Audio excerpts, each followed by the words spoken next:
New York City became an epicenter for Chinese immigration in the 1980s and 90s. For most of these first-generation immigrants, bilingual resources and services were scarce. I remember we used to have a joke saying that we look like a disabled person. We're not able to hear, we're not able to read the language, we're not able to speak the language. They just speak Chinese. So when they are in the hospital, they become like hopeless.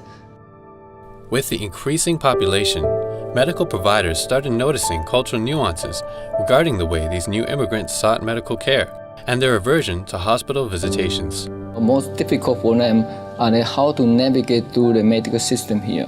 So by the time they get admitted to the hospital, they're very sick and usually they don't make it. The first Asian services outreach efforts went into the booming Chinese-dominated textile industry in Chinatown to educate new immigrants about basic Western medical care. Chinese people won't come to you. You have to come to them. That's why we start this program with the health screening on the street or at the garment factory. To help to promote, basic education to, the workers inside the factory. However, for Asian patients who went to hospitals, many still had trouble accessing services. One of the cardiologists was getting really frustrated that the patients would get lost and they wouldn't get to him on time. So he went into the chief medical officer and said, we really need a coordinated program.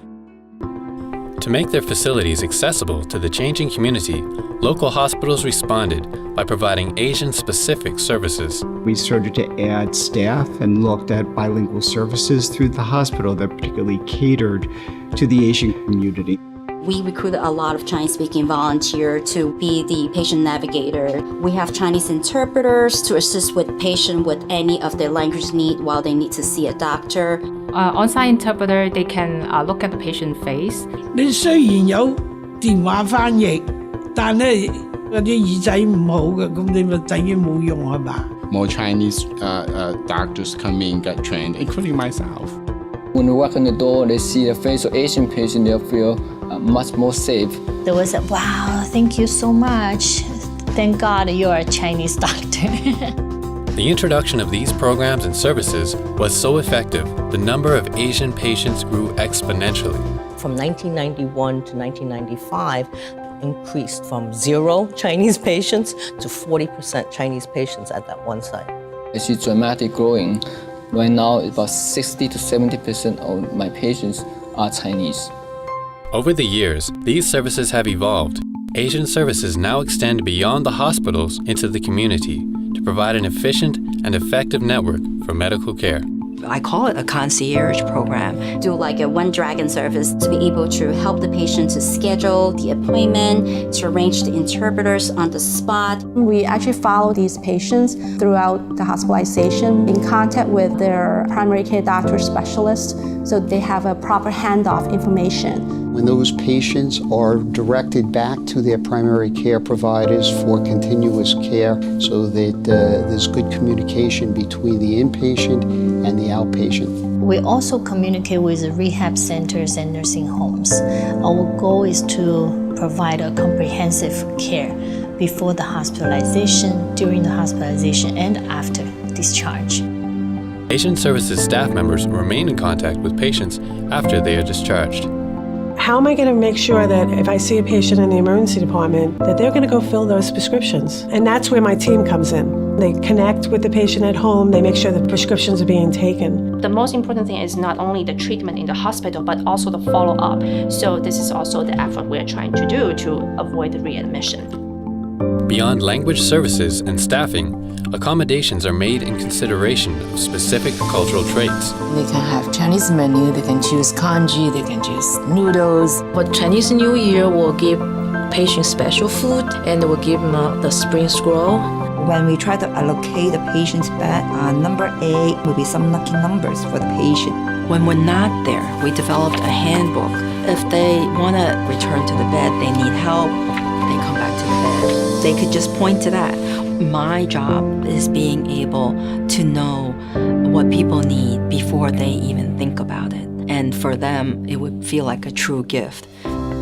Some hospitals have even established units dedicated to Asian inpatients. We started a Chinese unit. On that unit, 24/7, there is always staff who speak Chinese. So these are all with the idea of understanding the Chinese patients and trying to provide for their needs. Cultural awareness education is also conducted among hospital staff members, so the most efficient and appropriate care will be given to their Asian patients. Workshops is very important for the clinical staff to know some of the cultural sensitivity issues. So that we have on staff teams who are familiar linguistically, but also culturally with the patient's needs. Like Chinese patients doesn't like to take a lot of medicine, like especially pain medicine. Yet they were in terrific pain. But it wasn't until the Asian services team came up to me and said, Barbara, they're not going to ask for pain medication. You need to order it. It's such a small thing, but it's a big thing for the patient. There's a stubborn stigma in the Asian community when it comes to psychological care. Integrated behavioral and psychological care provide essential care to those who would otherwise not seek it, in fear of being shunned by their community. We have the license to provide integrated care. You go to a medical clinic, you're taken care of. If you're already in our behavioral health network, you have physical health needs, it's taken care of, the easy access. Right? There's nobody saying, oh, you're crazy. It's a way to stigmatize. Unfortunately, often the very first time an Asian person comes to seek medical care is through the emergency room. Screening programs in the emergency room offer an effective way of catching potential health issues early on.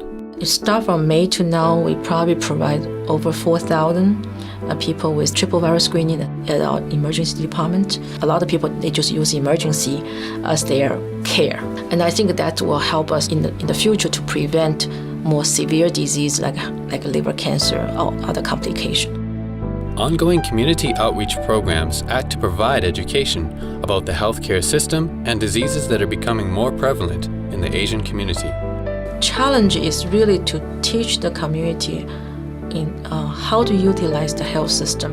We want to bring out the new technology and the new methods to the community, let them know there's a new things coming up, and then if you really need help, you need to talk to the doctor. Community education and free disease screening help to contribute to data on the Asian American population. When it comes to getting things done, statistics and data play a critical role. There's no money for us to doing research. Why? Because they have no data. People decide policy depending on the data. We're doing all this disease-focused program. While we're doing that, we can collect data. This data will be beneficial to research. Based on the information, that we can change the policy. We did a osteoporosis study on Chinese male, thanks to the CAIPA and CAMPS Community Fund. Many years ago, there's no data in an NIH data bank, and now they have it. Why? Because we did it. When you have this kind of data, then you can prove it. Chinese population is not healthy as you think. Serving the community is a process of endless giving and requires a passion much deeper than simply staying faithful to the job description. And the Asian Services team have done just that. 对病人是比较有爱心，下班时间不在他们工作的时间要求他们都会尽量满足我们。 Patient came back to my office one day. She said, I would like to pray for you for my entire life.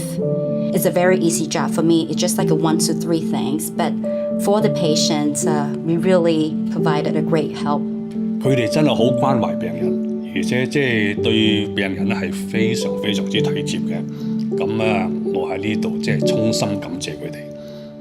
Ultimately, it's that one simple wish that makes it all possible. Being involved with patients and making a difference, because we take real satisfaction in trying to meet people with their needs, ameliorate those needs, and help them lead the productive lives they want to live. When you see they come very sick and they leave, they can walk out of the hospital, you already feel accomplished. Nothing is more important than the feeling of saving or helping a person. I think that's the great sense. When you get older, you still come back to your own community because you will feel like that's still your roots. You don't help your own community, other people are not going to. And so the reason I do what I do is because I want to give this gift back to the Chinese patients and to our community. It's very important to me.